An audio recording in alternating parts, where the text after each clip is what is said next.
खुलुमबाय स्टुडियोआव उदांस्रि मुसाहारि फैगौ आसाम विधानसभा बिसायख'थियाव बिटिसिनि फिथाइया सोरनि आखायाव थारैनो फैगौ आसाम विधानसभा बिसायख'थियाव बबे हारिया फेक्टर जागोन थारैनो बिटिआरनि 15 विधानसभा सीटनि जारिमिनखौ आदिबासी सावथाल आरो मुसलमानासो लिरमारगोन नामा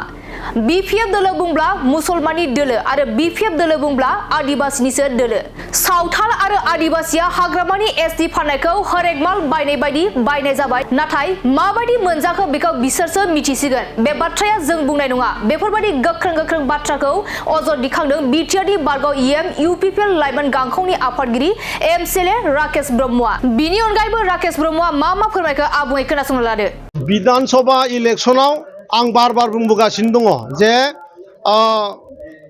बिटिआरनि 15 सीटआव मुसलमाना गिदिर मोनसे फेक्टर रल लागोन मानोना थांनाय बिटिसि इलेक्शनाव मुसलमाना 4,71,000 माने मुसलमाना भट होयो मुसलमान जाथिया दा बे 4,71,000नि भितराव 4 लाख मुसलमानानो माने हाग्रामा महिलारि बिथांनो भट होदों माने बीपीएफनो होदों दा बेवहाय आदिबासी आरो सावथालनिबो मोनसे एसे फेक्टर थादेरगोन आदिबासी आरो सावथाला 2,16,000 मानसि दङ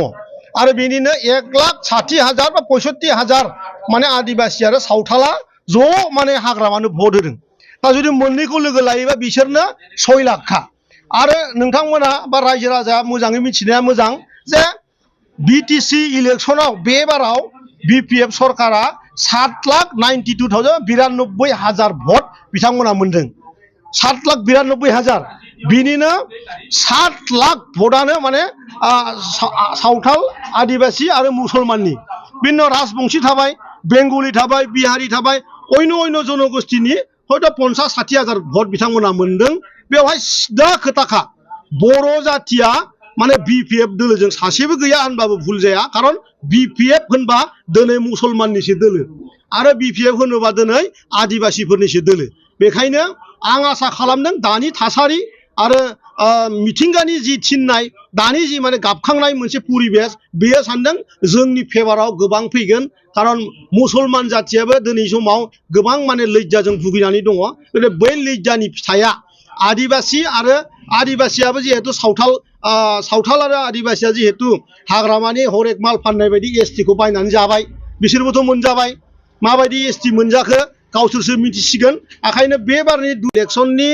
15टा सीटनि जारिमिनखौ आदिबासी सावथाल आरो मुसलमानासो लिरगोन बेवहाय बीपीएफआबो लिरनो हाया बेखौ इउपिपिएलआबो लिरनो हाया